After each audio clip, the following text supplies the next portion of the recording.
Kebelakangan ini saya selalu mendengar daripada pemimpin-pemimpin parti politik, daripada penganalisa politik, daripada NGO, daripada orang perseorangan, NGOs dan NGI mengatakan bahawa kesilapan besar bila Tun Dr. Mahathir Mohamad meletakkan jawatan sebagai Perdana Menteri. Maka sebab itulah berlaku peralihan kuasa selepas itu. Bagi saya, perletakan jawatan sebagai Perdana Menteri oleh Tun Dr. Mahathir adalah satu tindakan yang wajar. Inilah dilakukan oleh pengamal-pengamal politik, terutama negara yang mengamalkan demokrasi seperti di negara-negara Eropah atau negara-negara lain di sebelah Asia seperti Jepun, Korea dan sebagainya, termasuk Thailand yang mengamalkan pemerintahan cara demokrasi. Apabila David Cameron mendapati bahawa bila ada referendum rakyat memilih untuk keluar daripada European Union, Brexit, sedangkan parti beliau mempertahankan supaya Britain terus berada di dalam European Union, maka apabila referendum pada rakyat mendapati bahawa rakyat secara majoriti mahu Britain keluar daripada Eropah, maka David Cameron meletakkan jawatan. Maka partinya memilih orang lain pula selepas itu untuk menjadi Perdana Menteri. Theresa May begitulah juga menjalankan kempen supaya mereka terus berperanan dalam Eropah. Akhirnya Theresa May merasakan pandangannya seolah-olah tidak diindahkan. Lalu beliau pula meletakkan jawatan sebagai Perdana Menteri. Partinya memilih orang lain pula untuk menjadi Perdana Menteri, iaitu Boris Johnson. Boris Johnson mendapati bahawa kempen beliau supaya Brexit itu dapat dilaksanakan dengan seberapa segera, beliau lebih yakin jikalau mengambil mandat daripada rakyat. Lalu beliau menghadap Queen Elizabeth dan membubarkan parlimen. Dan dalam pilihan raya itu ternyata Boris Johnson dan partinya mencapai kemenangan yang walaupun tidak begitu besar, tapi cukup untuk beliau membentuk kerajaan, dan Boris Johnson diangkat menjadi Perdana Menteri. Pergolakan yang berlaku di dalam Pakatan Harapan mesyuarat akhirnya persetujuan dicapai, iaitu Tun Dr. Mahathir kekal sebagai Perdana Menteri sehingga sidang APEC. Dan selepas sidang APEC, Tun Mahathir menentukan bilakah tarikhnya untuk beliau memulakan persaraan. Mesyuarat itu dapat persetujuan dan selepas itu diadakan sidang akhbar yang semua mengetahui. Dalam sidang akhbar itu, Tun Mahathir memperjelaskan persetujuan mesyuarat yang telah dicapai mesyuarat Pakatan Harapan. Soalnya, setelah persetujuan dicapai supaya Dr. Mahathir menjadi Perdana Menteri sehingga sidang APEC, dan tarikh persaraan terserah kepada beliau untuk menentukan bila.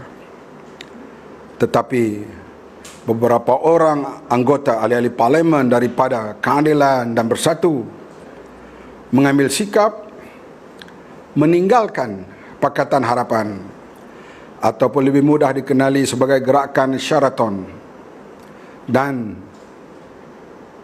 Tan Sri Mahyudin dijulang sebagai bakal Perdana Menteri. Sedangkan perjanjian ditandatangani oleh Tan Sri Mahyudin sendiri, iaitu Perdana Menteri yang ke-8 ialah Datuk Seri Anwar Ibrahim.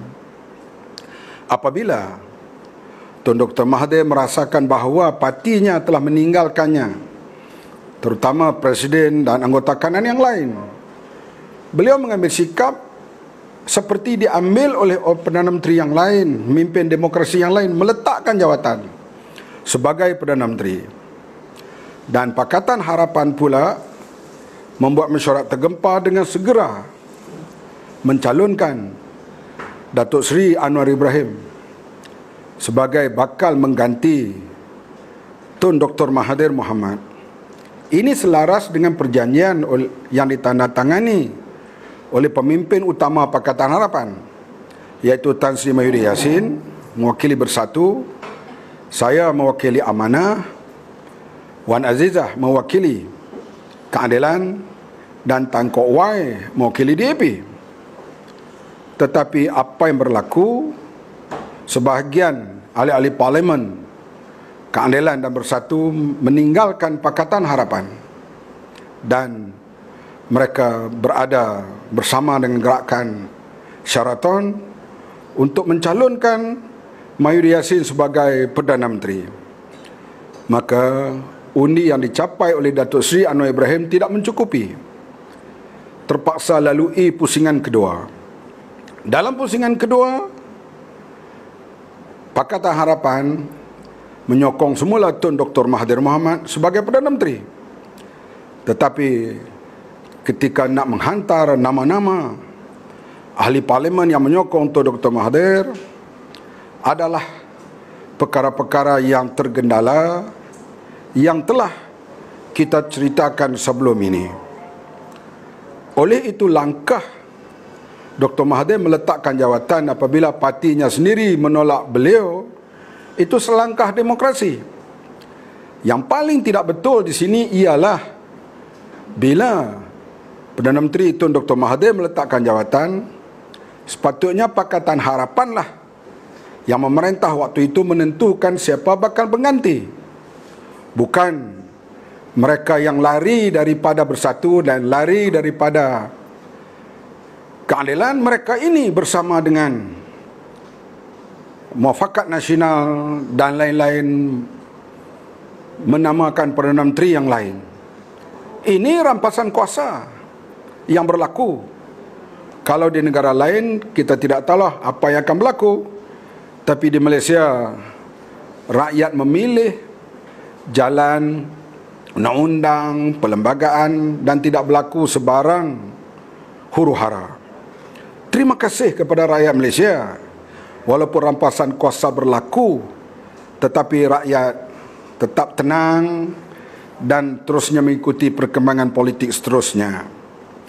Oleh itu, kerajaan Pakatan Harapan yang dirampas kuasa ini, kita akan terus berusaha untuk mengembalikan mandat rakyat yang diberi pada 9 hari bulan Mei 2018. Mandat itu perlu dikekalkan. Sebarang rampasan kuasa di tengah jalan adalah satu perkara yang tidak mengikut peraturan demokrasi dan tidak mengikut tata susila sebuah kerajaan demokrasi yang dibentuk secara demokrasi. Oleh itu, kalau ada usaha daripada Pakatan Harapan untuk mengembalikan semula pemerintahan kepada Pakatan Harapan, itu adalah satu usaha murni, dan mereka yang mengkhianati Pakatan Harapan itulah perlu dihukum oleh rakyat sekarang dan pada masa yang akan datang.